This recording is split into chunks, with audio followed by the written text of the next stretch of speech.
The other bit of housekeeping is just to say that along the bottom of your screen, you can find the Q&A.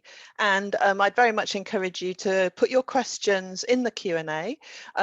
Those will be put to Laura after her lecture, but do feel free to add them as you go along, anything that occurs to you, anything you'd like Laura to expand on, any issues that occur to you and that you'd like to raise in the Q&A towards the end. Thank you. So I'm delighted to welcome several hundred people from around the world to our 2021 Jenkinson Lecture this evening in London.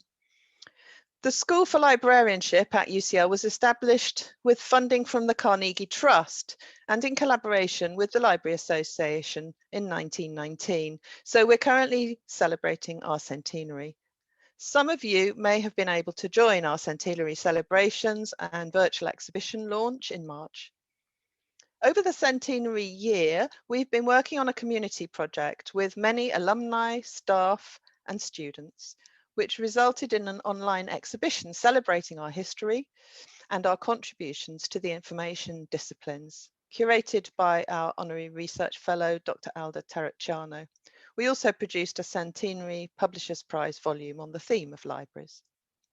Back in 1919 to 20, we had a very large intake of 88 students. Many students were and still are female, a distinctive characteristic of librarianship and cognate disciplines, which continues to the present day. In the current year, we have over 300 students across our 5 master's programs, including librarianship, publishing, information and data science, digital humanities, and of course, archives and records management. When the School of Librarianship reopened after the Second World War in 1945, Sir Hilary Jenkinson, Deputy Keeper of the Public Record Office, took the opportunity to petition the Provost of UCL to establish, quote, a School of and Diploma of Archive Science.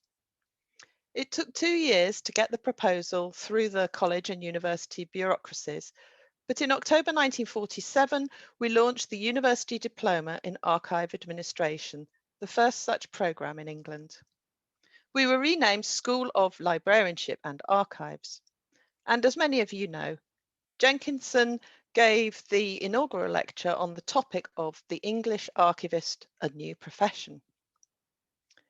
In 2007, the Department of Information Studies established a new annual lecture named in honour of Jenkinson, and the lecture series was launched to celebrate the Diamond Jubilee of archival education at UCL.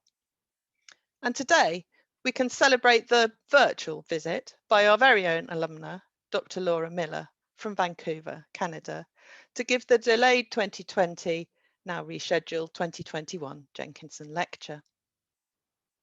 So the plan this evening is for Laura Millar to give her lecture, but allowing plenty of time afterwards for discussion with my colleague Elizabeth Lomas and for us to take your audience questions. So do feel free to post your questions in the Q&A function while you're listening, so that our 2 doctoral students, Charlotte Im and Marco Humble, can put them to Dr. Millar after the lecture. Normally we give you some refreshments afterwards, but this year those will have to be virtual or else self-provided. So it's a very great honour to welcome Dr. Laura Millar to give this year's lecture. Laura is an alumna of UCL and an honorary research fellow in DIS. She's an independent consultant and scholar in records, archives and information management, and has consulted with governments, universities, professional associations and other agencies around the world. She has taught in several universities in Canada and internationally, and is well known as the author of award-winning publications, which always stimulate, inform, entertain and challenge our thinking. In this year's Jenkinson Lecture, Dr. Millar will draw on issues addressed in her 2019 book, A Matter of Facts, The Value of Evidence in an Information Age, to argue that evidence serves not only as a bulwark against alternative facts, fake news and outright lies, but also as an essential foundation for justice, reconciliation, democracy and peace. So thank you, Laura, for being with us this evening in London, and I'll hand over now to you and look forward to your lecture. Thank you, Elizabeth. Let me set up my shared screen.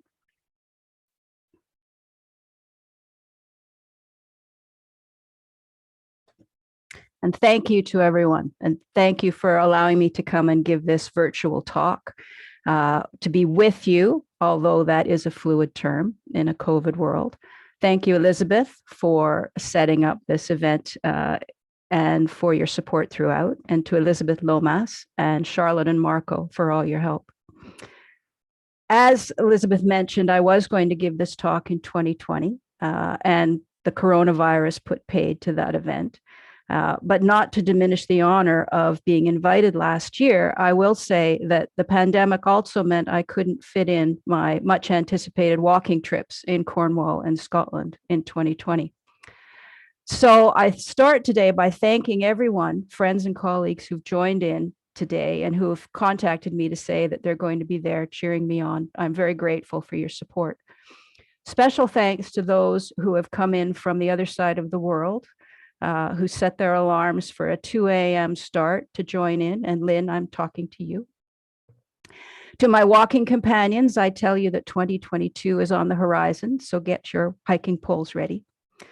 As I give my talk, I am also navigating the slides and holding the script, which is a bit like pouring a glass of wine while standing in a hammock. Bear with me as I turn the pages, and forgive me if I'm not looking you straight in the eye.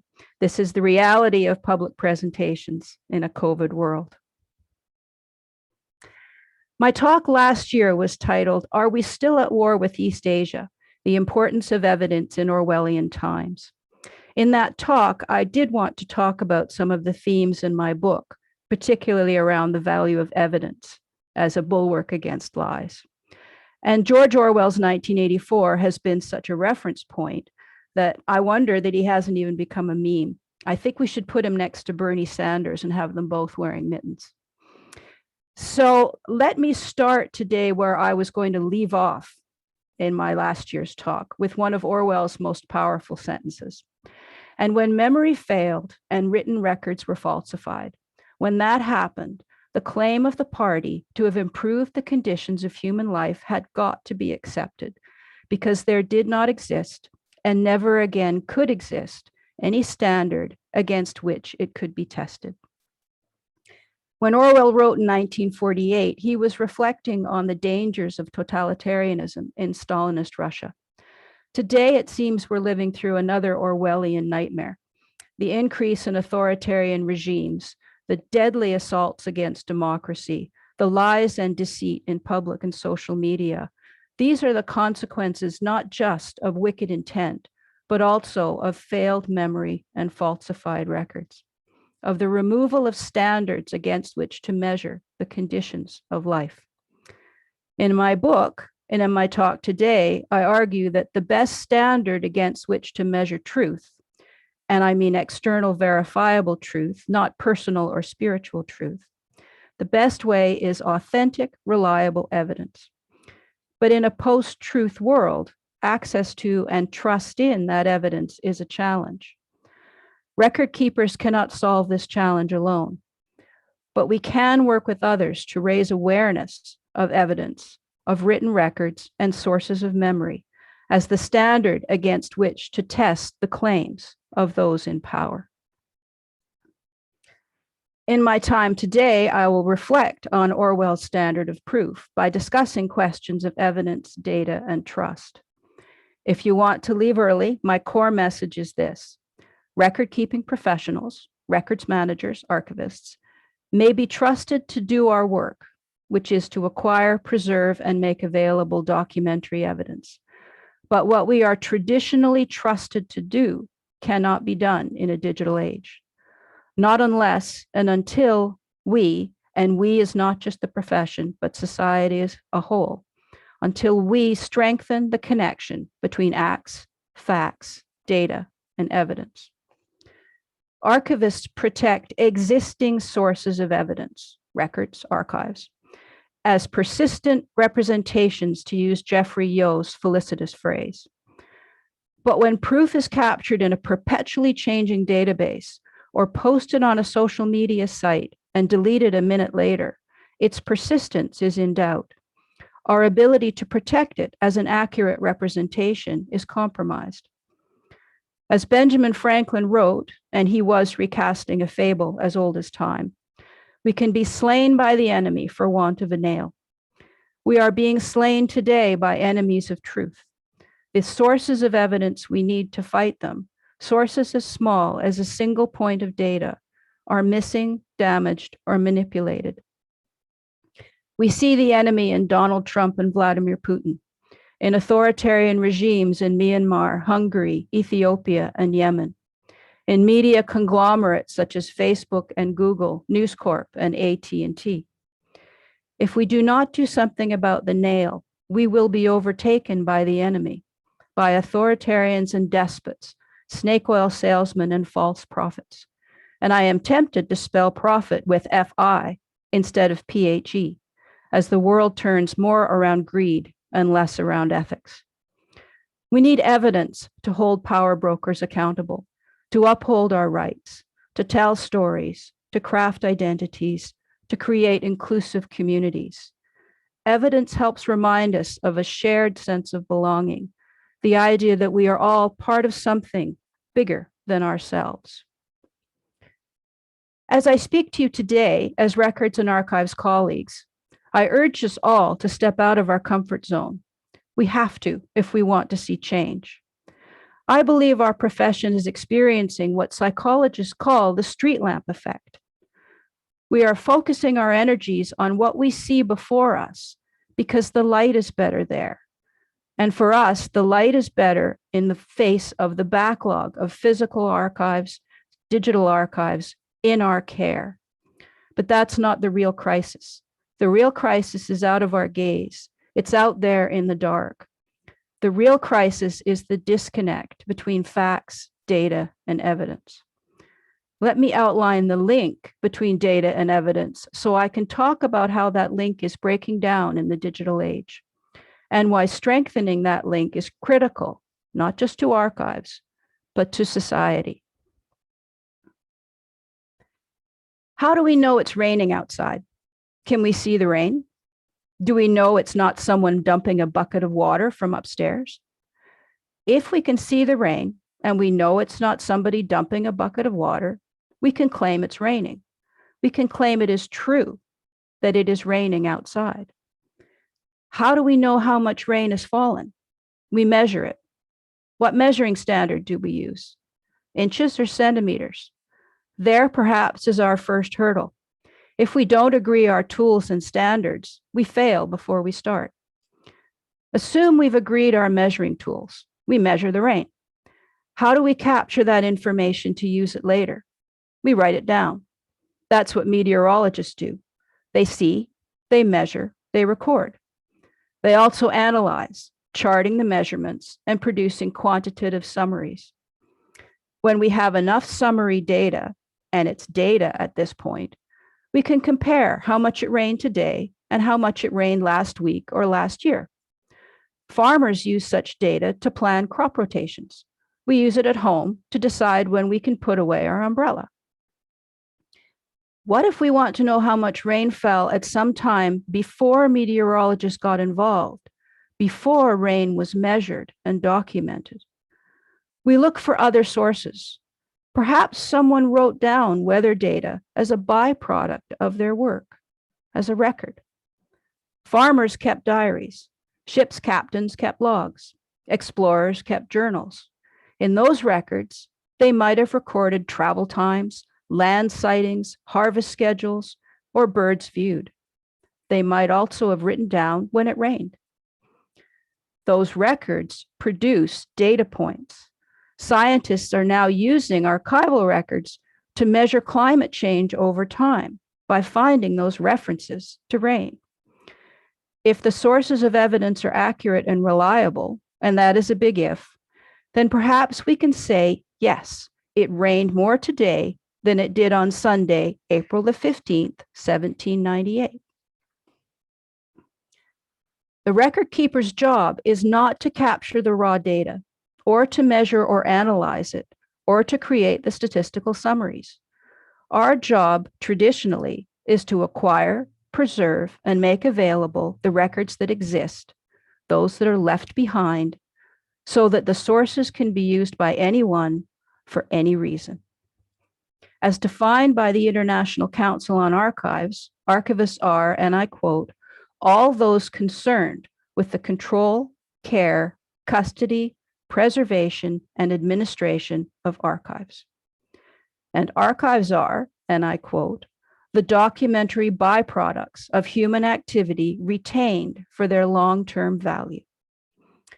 Protecting documentary material with long-term value, whether diaries from 1798 or emails from 2021, is what we do. Historically, we have plied our trade with paper, physical, analog records. Now we work with digital records, but too often we work in isolation.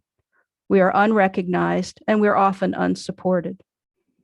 As a records and archives consultant, I try to start every project by saying, let's not just manage what you have. Let's figure out what you need in the first place, and then how to make it well and how to keep it well. Sadly, I am often shut down from the beginning when the client says, your job is archives, not records, and certainly not data. We brought you in to help us manage the 500 boxes of records in the basement.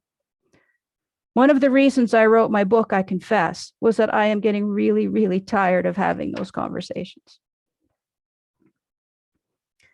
I believe that archives management is an important job. I believe that we all strive to be trustworthy practitioners of our craft. I think we meet the core requirements for trustworthiness, more or less, at least as defined by philosophers, not by computer programmers. Those requirements include competency, honesty, and reliability. To be competent, we educate ourselves in our professional duties at programs such as UCL. We establish and abide by professional codes of ethics and public declarations of duty, such as the ICA's Code of Ethics and its Universal Declaration on Archives. To be honest, we respect the laws and regulations under which we work. We follow, or should follow, the requirements set by records creators and donors when we appraise, collect, and organize archives. As an aside, while I don't think we break the law, we sometimes do deviate from those requirements. We keep what we were ordered to destroy. We rearrange what we were supposed to keep in original order. Just read Richard Ovenden's Burning the Books or Heather McNeil's Archival Tyranny for object lessons in how we don't follow the rules. Important as that conversation is, it is one for another time. To be reliable, we adhere to professional standards such as ISO standards. So our work is consistent and measurable. Mind you, if you look at some of the archival storerooms I've seen, you might wonder how we can abide by our promises when we're drowning in the paper backlog. Never mind the digital deluge. But all in all, I think we can be called trustworthy record keepers. We are busy under that street lamp, and the world is happy to leave us there. But looming around the corner, out in the dark, is the digital beast that I think we really need to tackle. Speaking of beasts, is this not the most exhaustingly familiar visual in your lives right now? It certainly is in mine. Talk about trust issues. We can't see this coronavirus. We don't know where it is. We don't know if we've inhaled it, not until it's too late. What a desperate world when we can't visit our friends and loved ones out of fear, for them or for us. When we look askance at anyone whose mask is not on straight. When we have every reason to avoid meeting rooms and restaurants and airports. What a world when someone is physically attacked because of the color of their skin or the shape of their eyes, because their race defines them as an enemy who brought a plague to our shores. When some believe COVID is real and others think it's a lie. When governments use facial recognition technology to create digital vaccine passports, perhaps without addressing the implications for personal privacy. When the poorest of the poor can't make appointments to get a vaccine because they don't have a cell phone or internet access or electricity. As I was writing my book in 2019, my head was filled with Brexit, Facebook, and Cambridge Analytica, with the murder of Jamal Khashoggi, the Windrush scandal, and Donald Trump's impeachment, his first impeachment. Who thought there'd be a second?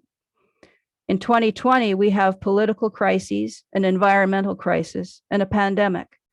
If an aspiring writer offered up a movie script for 2015 to 2020 as a story, Hollywood moguls would laugh her out of the room.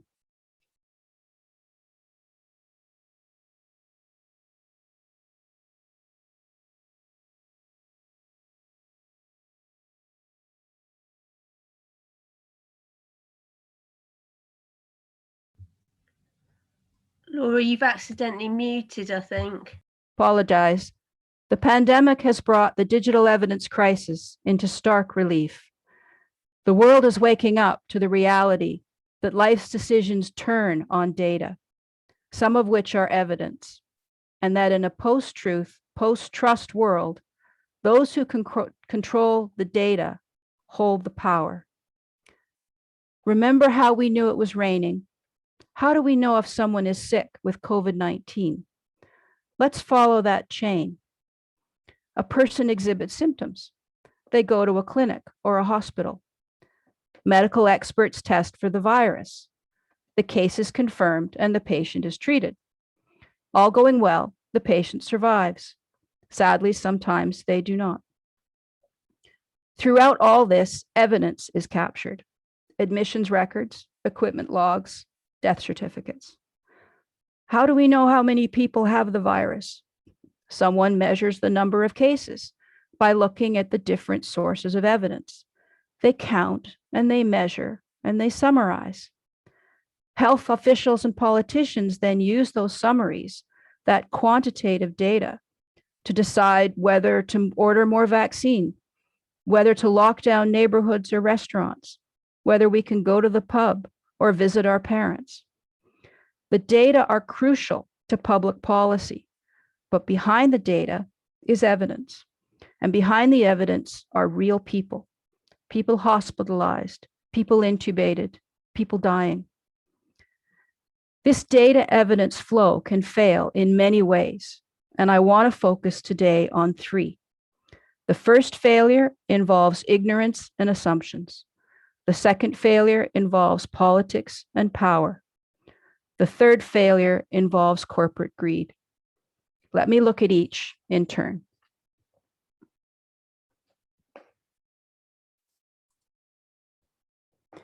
In a recent article in Atlantic magazine, journalists Robinson Meyer and Alexis Madrigal argue that the American pandemic response failed as early as March 2020. The reason, they write, was that the government officials assumed that reliable data existed of virus cases. In reality, the data were not being collected or assessed consistently.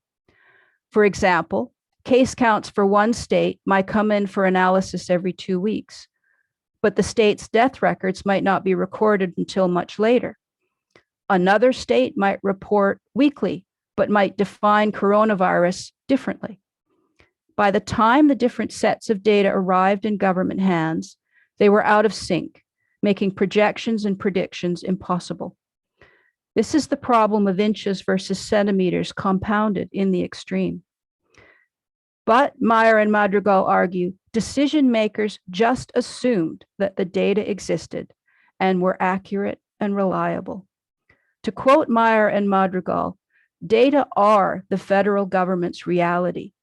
As a gap opened up between the data that leaders imagine should exist and the data that actually did exist, it swallowed the country's pandemic planning and response. Lives were lost because the data evidence link was broken. The second failure happens when politics get in the way. A December 2020 congressional report in the United States on political interference with the coronavirus response noted that the Trump White House did not hesitate to manipulate the public message about COVID-19 to make the administration look strong. It didn't matter that the evidence proved otherwise. The goal was to look good in the eyes of the public. In May 2020, for example, Paul Alexander, Trump's medical expert, and I use that term advisedly, urged health officials to release more positive statements, and I quote, about the pandemic response. He argued, quote, "The nation needs leaders to show them confidence. Don't just spout facts." Alexander believed that bad news should be withheld. Never mind how accurate it was. Never mind the evidence.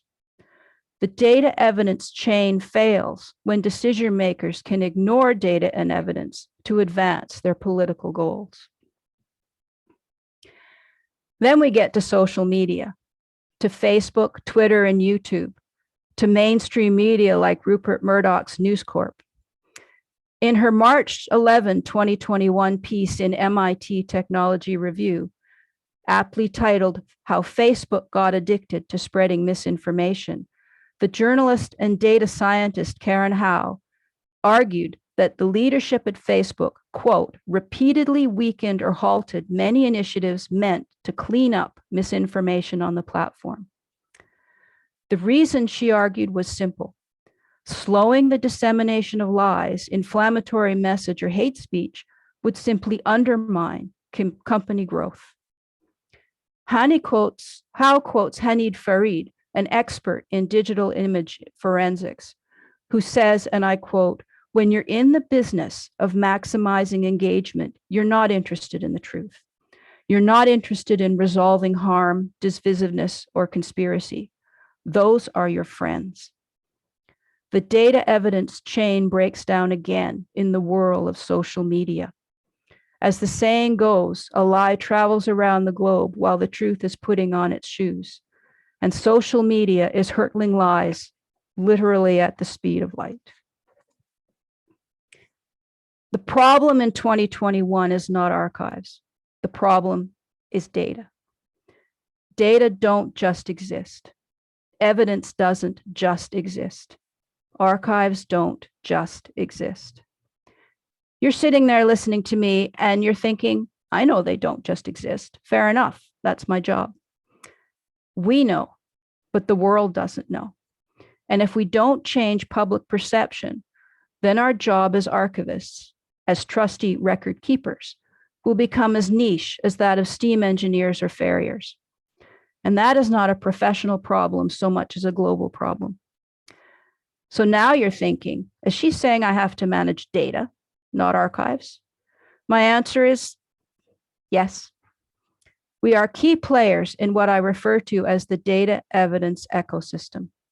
We protect evidence regardless of form, so the evidence serves as an authentic source of proof. We are, or we should be, part of a team working collaboratively. UNESCO has recognized the importance of this holistic approach. In April 2020, UNESCO issued a statement that emphasized the importance of protecting and disseminating archives and other sources of evidence of the COVID pandemic. This statement was followed by another in May 2020. The International Council on Archives, the International Conference of Information Commissioners, and several other stakeholders called for recognition of a duty to document, saying that governments and decision makers had a responsibility to record key actions, decisions, and opinions throughout the pandemic. I think this second statement is the closest we have come so far to addressing the real problem with the data evidence chain. Without evidence, there is not reliable data. But if we don't manage data, how can we support evidence?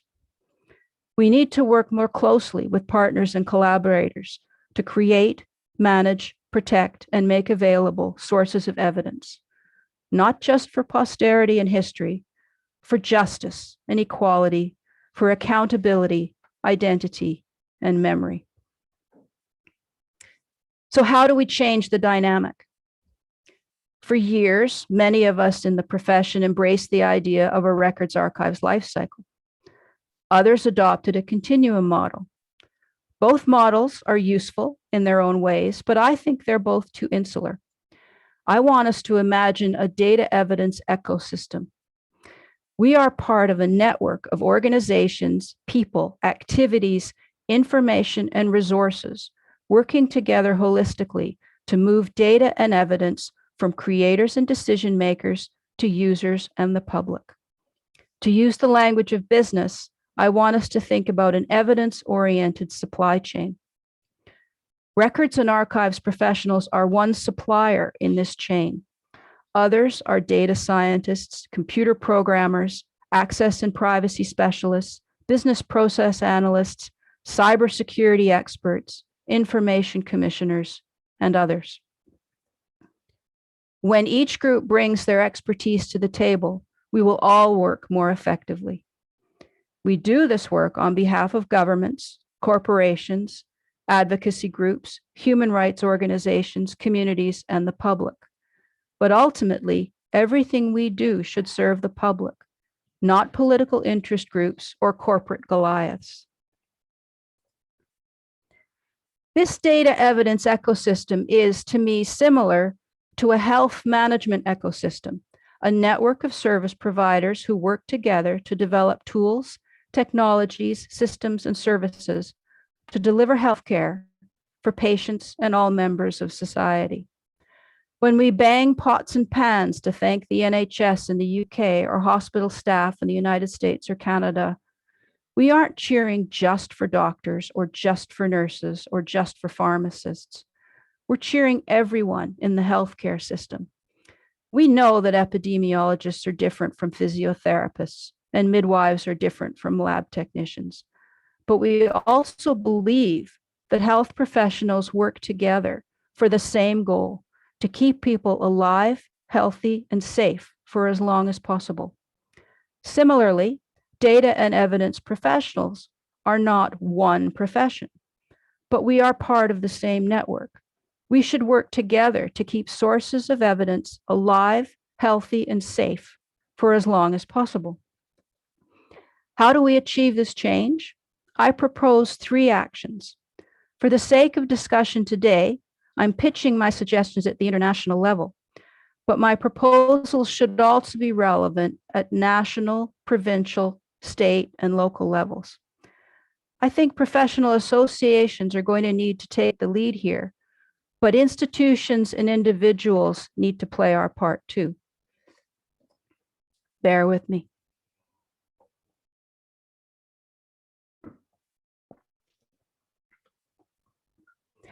The first action is this.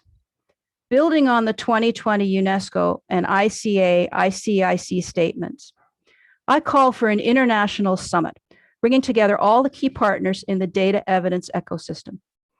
The main goal of the summit would be to develop concrete strategies for the construction of sustainable and effective digital data and evidence processes and systems. How do we work together? We need to figure out our goal and our methodologies.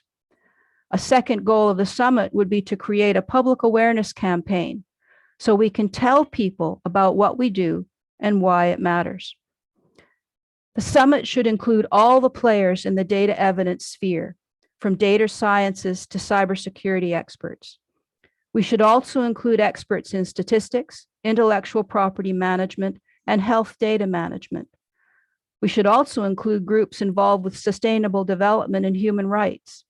And I think we need to include those working on the environmental crisis. After all, one of our biggest data evidence blind spots right now is the environmental impact of computerization. Just think of the energy sources required to store petabytes of digital data, so much of which is not worth keeping and is interfering with our protection of the real evidence. Bigger and bigger server farms is not the answer. Record-keeping professionals would be only one voice in the room, and I hope we would do as much listening as talking. But there is much we can share. We are the evidence keepers. Without evidence, there is no proof, and there is no truth. The second action is this. We need to communicate to the public a shared message developed in partnership with these data evidence allies. We need people to realize that there is a problem, that specialists can help address the problem, and that the public can play a critical role. We need to build evidence literacy, an enlightened attitude toward evidence, allied with but different from information literacy or media literacy. We need the public to see the evidence behind the data. Then we can work together to achieve change, to reduce bias in algorithms, to increase the reliability of data sources, to uphold public sector ethics, to build communities that are cohesive, not divisive. The fact is, the public are already having these conversations. Just look at the reports, the news stories, the podcasts that address the failures of data management, the threat from social media companies, the dangers of dis and misinformation. Look at the work being done by Media Literacy Ireland, the Real Facebook Oversight Board, Freedom from Facebook and Google, Access Information Europe, the Center for Ethics and Responsibility in Washington, Human Rights Watch, or American Oversight. If you haven't yet, I urge you to watch the documentaries Coded Bias or Trust Me, a Documentary. They communicate the message that data are biased and politicized. Conversations about data are happening. What is missing in those conversations, though, is the connection between data and evidence, the recognition that data don't just exist, that evidence doesn't just exist. Records and archives professionals can add a layer of understanding, but only if we're in the room. And right now, we're not. Our work will be so much easier when our partners and the public better understand the links between data and evidence. If we want to see these changes, we need to step out from under the street lamp. We need to examine and perhaps redefine our mission, vision, and purpose within this wider ecosystem. So the third action we need to take is to review our codes of ethics, reassess our public declarations about the value and purpose of archives, revise our educational curricula, maybe throw out some of our textbooks, and reassess whether our vision is as it should be in the digital age. At the end of the day, I think we will still define ourselves as evidence specialists, but we will focus less on what is in front of us and more on how we fit into the wider ecosystem. And we will still have to manage different forms of evidence. Paper records will still exist. After all, clay tablets and parchment still exist, but digital data also exist. We need to be flexible and nimble, as ready to tackle digital databases as we are to tackle bound registers. If we can define our role in the data evidence ecosystem, we can work with our partners to overcome the first data evidence failure, ignorance, and assumptions. Perhaps then we will see inroads on the two other failures, politics and power, and corporate greed. Imagine if governments established and upheld duty to document legislation without question. If software tools were built with evidence, access, and privacy configurations by design. If algorithms were not biased or were not implemented at all if they could not be used ethically. What if Facebook, Instagram, and other social media companies were reconstituted as public utilities, not private monopolies? Someone suggested to me recently that data and evidence were the new oil. I disagree. I think data and evidence are the new water, and everyone has a right to clean, fresh water. People have the right to data and evidence that affects their lives. If COVID-19 pandemic can help us see how important, authentic, and reliable evidence really is, perhaps we will see real change in the world. Evidence is essential. We know that. We just need to convince the world. We need to get out from under the street lamp. I know it's comfortable there. I enjoy it there too. But if we can't change, if we don't leave that comfort zone, we will not see the data evidence ecosystem thrive. Aristotle reminded us that we have to take action, saying we become just by doing just acts. We become temperate by doing temperate acts, and brave by doing brave acts. Archivists are brave, so let's do it. Thank you.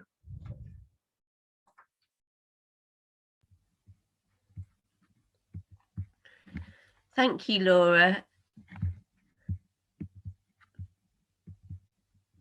So I'm delighted to have been given the opportunity to offer a short vote of thanks to Laura, and then to move on by having just a short conversation before we lead into a wider Q&A, which will be led by our doctoral students. My name is Elizabeth Lomas, and I currently have the privilege of being the Programme Director on our Archives and Records Management programme, and I'm an Associate Professor in Information Governance. So I'd like to take this opportunity on behalf of the audience, Laura, to thank you and to extend, in fact, a massive thank you for your erudite presentation, which I'm sure the audience will agree has been both engaging and thought-provoking, and certainly merited staying up late or getting up early in the case of some of our international audience. Many of us will by now have had the opportunity to read your volume, A Matter of Facts, The Value of Evidence in an Information Age, which, as you had noted, it was intended this lecture would provide a chance for you to launch last year. However, for those of you who have not yet had a chance to read this volume, then I'm sure that in fact this lecture will have provided an inspiration to seek out this text. But in fact, the lecture further sold the text, and it kind of really developed what has happened in the last year. And I think, in fact, your presentation is even more relevant in this year, thinking about how information and evidence exists and needs to be managed. Because whilst you have highlighted the historic case for evidence made over time, thinking about people such as Orwell, whose archive is incidentally held at UCL, your lecture was perhaps even more impactful this year than it would have been last year, as we are in a societal setting where the data and the evidence is more transparently driving our lives, and the truth of different scientific evidence is in fact being contested and influencing the way in which we live. However, what has perhaps been less clear in that wider public debate has been our own professional role, the role of archivists and records managers, or records keepers. And in this regard, I noted the many challenges and potential opportunities that we face as professionals, which your talk highlighted. So I would like to thank you and just open the conversation with you on some of the points I've noted. I'm not sure if the audience can actually clap, but I'm sure that there is a massive kind of sense of applause going out there. And I'm sure that there are many questions that the audience will be posting and wanting us to get onto. But I just wanted to start by picking up on the first point, which was your choice of language in terms of your advocacy. So I'm personally interested in ideas around the evidence base. I've been working on a research project called Record DNA that we were promoting that term. And in your work, you also really kind of forefront the term evidence for our profession. And I wondered if you wanted to comment any further on that choice and its significance moving forwards, and whether that should be the kind of term of choice for us as a professional over and above terms such as record. Thank you, Elizabeth. Thank you for the kind words and for that question. I chose the word evidence quite deliberately from my book, partly because I think it suits us better, but more because I was writing for the public and I wanted to get their attention. And, you know, when we hear the word environment now, we hear alarm bells. It resonates with us. I want the word evidence to do the same thing. I want us to hear the word evidence and see a crisis, see an issue and address it, we being the public. So I want that word to become a catchphrase. I want it to become something that immediately conjures to mind an issue. And that is part of why I use that word for the public. The other reason I use the word is that I've worked all around the world, and I have seen the many, many different kinds of evidence that are defined as archives, which we may not deem as written, persistent representations. They may be totem poles, or they may be songs or stories. But those are also evidence in those contexts. And if my book is going to resonate around the world, which I would love, then I want that broader word to be used. For us, though, I think that in the profession, it challenges us to think about when we say data, we assume it does not hold evidential value. And I think it does. And the problem, or it can. And the problem is how to capture that data with its content, context, and structure intact in a digital environment so that it can serve as evidence. In fact, I have just started thinking that we should be getting rid of our nouns and we should go to adjectives. We should talk about evidential and we should talk about archival rather than evidence, because we are trying to go out and find evidential content wherever it may lie. Thanks. So that's great, Laura. I really, that resonated with me, and that kind of need to kind of capture that. You spoke also about that idea that that there is this need to get different people together in different discussion spaces, and we obviously want a seat at that table. And in those kind of discussion spaces, we'd be talking about the evidence that's required. And I wondered if you thought about that kind of need to shift in terms of how we think about the evidence to keep, which you have implied there in answering that last question.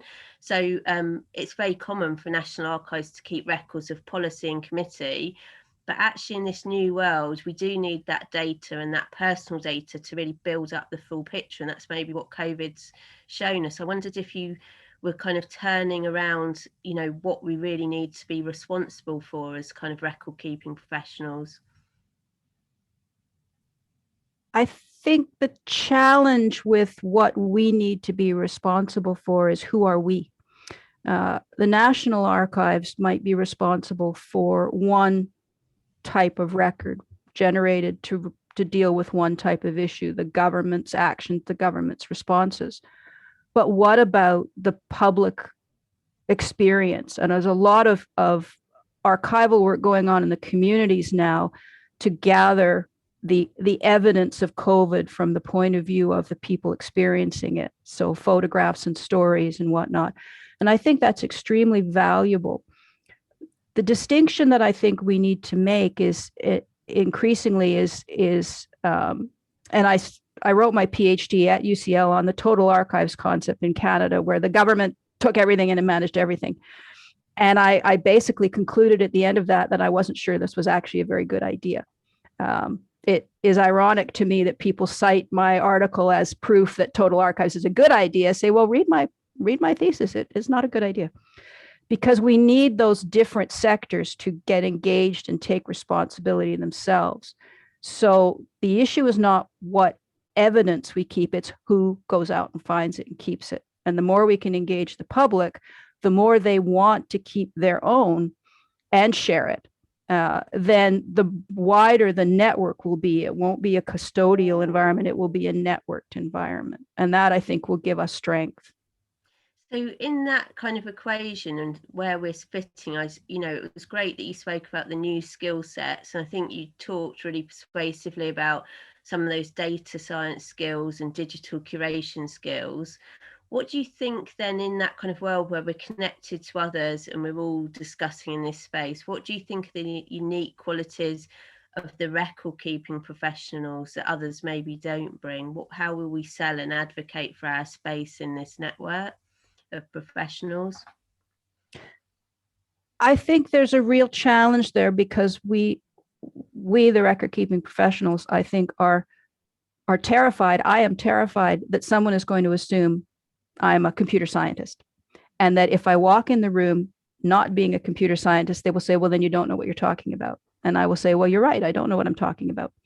I know this side of the screen, I don't know that side of the screen. Our job is to find the evidential content. Our job is to say, where do you need protection? Where do you need proof? Where do you need to have something that either defends your decision or demonstrates that you made a mistake? So we are the witness bearers. And what we need is a team approach. I just finished a wonderful project with a group of people where we brought in people who knew the back end of the computer to sit with me. And I would say, if we're going to make this work, here's what you need to do. And that person would say, and here's how we're going to do it. So we need those teams, but I don't think we need to be computer programmers, but we must be infinitely more literate in the digital world. And it's just as if we said millennia ago, I'm not going to learn about paper, I'm just going to stick with clay tablets. We can't do that. We have to move with the times. And my final question, and then I'm going to hand over to our doctoral students in the audience. So I'm an associate professor in information governance. You didn't use that term, but should that be part of our lexicon as well? I use that term a lot in my own work, and I get screwed up faces from my clients. But I think we do need to talk about governance. And I am old enough and long enough in the career when I remember when that was the new term, when that was, oh, we're talking about governance. We're not talking about governing. We're talking about governance. It's wider. It's broader. I think we almost need, and I haven't had time to think about the right word, but we almost need to go beyond governance now, because we need to be more inclusive. We need to be more built on partnerships. We need to say it is not just about me creating a governance structure over you. It is me doing my job, and I'm talking now about the public sector, particularly, doing my job to serve your needs. The MIRA project at UCL is a core example of that, because it is focused on the person. How do we manage records that focus on the person involved, not on the government that makes those decisions? That's a shift that is going to be much beyond just records and evidence, but changing our language might help. So maybe one thing we need to do is look at where the language goes next after governance. But it's a better word than government. Okay, well, when you've thought of my new title, Laura, I'll look forward to hearing it. But thank you. That's been a great privilege to talk to you and start a conversation. And we're joined by our two doctoral students, Marco Humble and Charlotte Im. I'm going to hand over first to Marco to introduce himself and then take some audience questions. But thank you very much.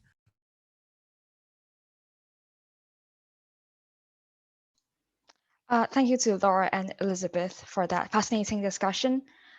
We will now move on to the Q&A. So if you haven't left your question in the Q&A function yet, please do so now.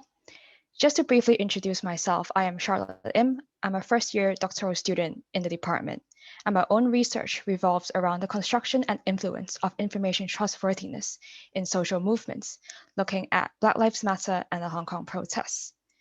So as mentioned, Marco and I will be relaying your questions to Laura tonight. Yeah, thank you very much, Laura and Elizabeth, for your discussion and for the really interesting talk. My name is Marco. I'm a third-year PhD student at the Department of Information Studies, and my research is on open access to digital collections of the archives of social movements and social history institutions. Laura, I have a first question from Ian Johnston, who asked, once archives got professional qualification, how do we then ensure that their biases don't corrupt the historical record, particularly because the archive profession continues to remain largely unrepresentative of the societies which we document? Thank you, Ian, for the question. Oh, you are a provocateur, my friend. There are several questions in that question. Let me start with one, which is a question back. Should we be regulated? Should our profession be governed by something other than having a qualification? If we were to regulate our work so that we can be measured, our work can be measured, that would probably mean separating very distinctly different types of archival endeavor, because it would be completely inappropriate to regulate a community's decision about what it does or does not keep for itself. But it may be highly appropriate to regulate what a government keeps or does not keep to manage its own evidence. So in terms of the biases, we all have biases. We are born and live and breathe and die with biases. Our job as individuals is to work to overcome them or to set them aside. In this, we are like judges or doctors. We have to act on the interests of the defendant and the accuser. If we're a judge, we have to act in the interest of the patient and the family if we're a doctor, and we cannot let our biases get in there. They exist, but we cannot let them interfere. So the question is whether we need to regulate what we do. And I am reluctantly getting to the point where I think we need more, because then we will have the strength and power to say we have a voice in this conversation and we are trying to protect evidence for all of society. And we are more than just an educated, marginalized community.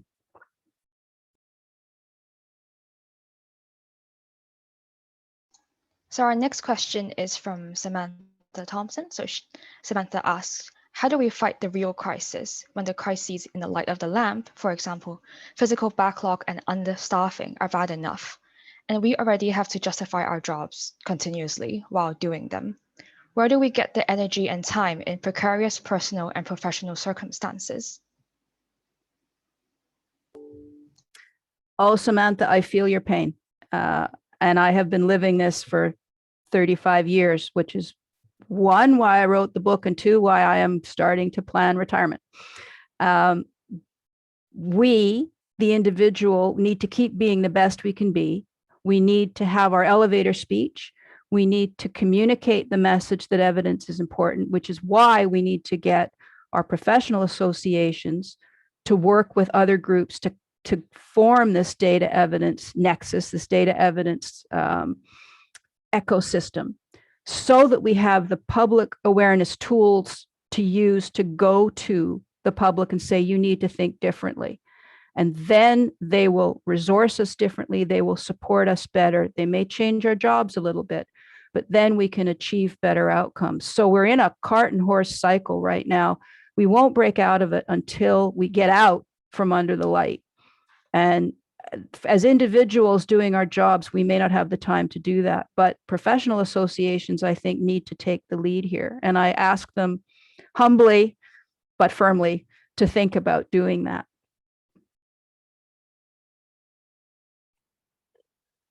Then you talked also about the pandemic we're encountering at the moment, and Robin Sampson asked, do you think the vast drive by heritage institutions to document this pandemic will then be beneficial to preserving it in public memory? And in contrast to the Spanish flu pandemic, which is barely registered in our shared history, so perhaps this would contribute to the misinformation in the past year. That's a fascinating question. I am really curious about how we are realizing now how little the Spanish flu resonated as a historical event. But the records are there, and people have written about them. So we can go back and we can learn more. But it was not something that was emphasized. And I think there's a huge collective psychological effort that was probably involved with that is a whole separate question. I am really interested in how archivists are working with communities to document the lived experience of the pandemic now. So I think we will have more evidence going down the line. What really concerns me, though, is that the evidence we need in order to address the pandemic, the official government evidence, is not being managed well. And we are going out collecting from the community, which is a little bit under the street lamp. It's a little bit, well, I'm building relationships with my community, but I want to see us going out and banging on the door of the local health authority or the government and saying, why is it that you are mixing your data analysis? Why is it that you're not managing the evidence bases accurately? Why are you saying you're going to not keep death records appropriately or not record COVID as a death, which is happening? So it's great that people are collecting. But there is a whole other issue that needs to be addressed there. And I hope that we can have the energy to do both. And maybe this call for action that I've offered will spur us to find a way to go down that. So our next question from the audience is about what the role of the so-called disruptive technologies in helping us deal with a huge amount of data, information, and records. How you view that role that they play. For example, how could AI help us preserve the trustworthiness of digital records, especially taking into account the potential bias of the training data? Thank you. Thank you for that question. I have a challenge with the phrase disruptive technologies because I think it is used to suggest a positive thing. And I am not sure it is a positive thing. I'm not sure disruption. Disruption of something that is negative is useful. We need to stop the chain. But I think it's become a bit of a catchphrase for something new and different and shiny that we should take on. Artificial intelligence, for example, and the use of algorithms, really, which is what is behind artificial intelligence, is talked about as an innovative, disruptive new approach. But it's fraught with danger and it's fraught with problems. And that doesn't mean we shouldn't use it, but it doesn't mean we should just adopt it as something new and shiny and wonderful. And oh, look, big data can give us that, this or that or the other thing. Big data also gives us the Facebook breach that apparently happened 2 or 3 years ago and Facebook didn't even talk about until they had to talk about it last week. So we need always to step back and look not at the technological capacities, but at the ethical implications. And then I think we can adopt these tools as useful, but with foresight and with thought in advance. Thank you.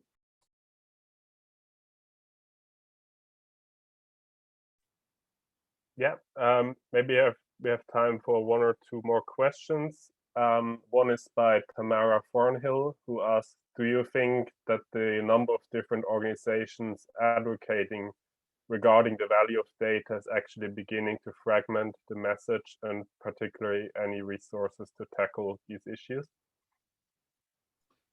Oh, I do. My Twitter feed now has virtually no archivists in it, with apologies to all of you, because I'm so exhausted following all the journalists. And they're all talking, and the reports they're writing about this aspect of data and that aspect of data. Talk about a shiny thing. We have to have this conversation with them, because we don't need to be leading the conversation, but we need somebody in the room to say, there's evidence behind this data, and there's more to it than just managing data. And there are some who have said to me, well, why don't you just use the word data instead of evidence? I think, well, because it already has a meaning that is not accurate to my intent. I think every organization will exist, and we all create organizations, and they all do their thing, and we can't stop that, and we shouldn't stop that. But if we can bring them all together and say, look, there's a message here you need to communicate as you communicate what you think is important. Don't forget, there's evidence behind what you're talking about. There are lives at stake behind your desire to have big data. Then I think at least we can get a more coordinated message through all of these different organizations, and they can carry that message forward. One reason why I think the mediators are our first success point is not talking directly to the public, but finding those who can mediate that message. And I think journalists are probably one of the most important mediators we can work with right now. Thank you. We have a question asking, if you see records managers and archivists as evidence specialists, will we be called to act as forensics experts, especially in courts and commissions of inquiries? I actually just was writing a scanning policy for a client who has been suffering during COVID with having to access their critically important records, which come in by mail. They have to be mailed. They are physical records, but the people who process them have to be processing them from home because they can't go to the office. So in the course of developing that scanning manual, I've been reading all Canadian legislation on evidence in order to make sure that the scans are acceptable. In that, there is a requirement in Canadian law that says, not a requirement, but there is judgment that says that the record keeper can stand in court and testify to the validity and security and effectiveness of the organization's record keeping system. We should be able to stand up in court and act as experts in our field. And if our field is forensics, then we better know what we're talking about. Our field is evidence. We should be able to go into court and say, I have built a system, I have helped maintain that system, and the system is used and the system works. My education in archives was very much around history, archives as a tool for history. My work every day is around law. So we better be teaching people about how to manage the law, because that's what we have to deal with today.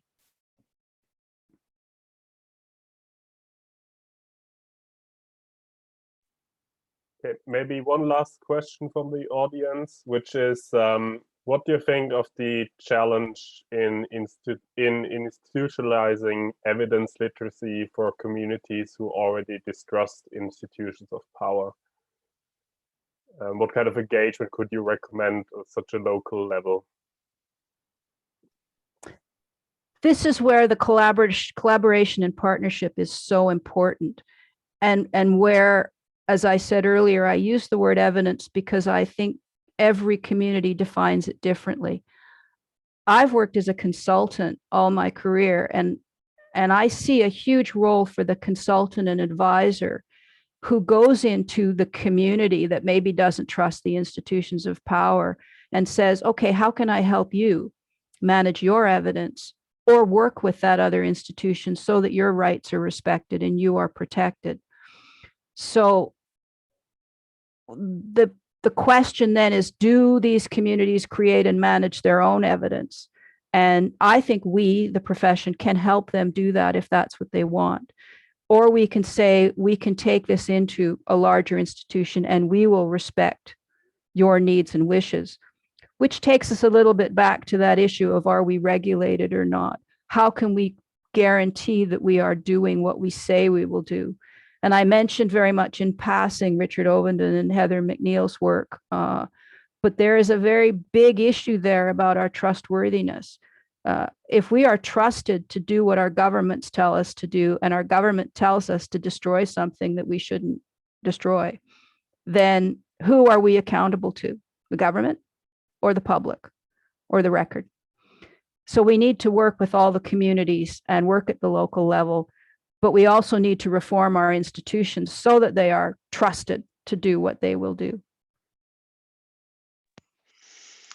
So it just remains for me to thank everyone who's played a part in organising and participating in the Jenkinson Lecture this evening, especially our professional services staff, Dimitri and Fernando, and our two doctoral student facilitators, Charlotte and Marco, Elizabeth for the vote of thanks, and all of you for attending and asking so many interesting questions and challenging our speaker to respond on lots of good points. I'm sorry we haven't got through all the audience questions, but that's a sign of a stimulating and provocative lecture, which is great.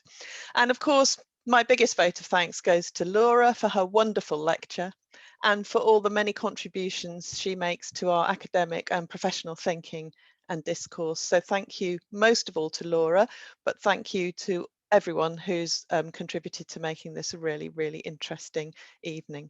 Thank you so, so much, and see you next year, maybe even in person. Goodbye. Thank you, everyone. Thank you, Laura.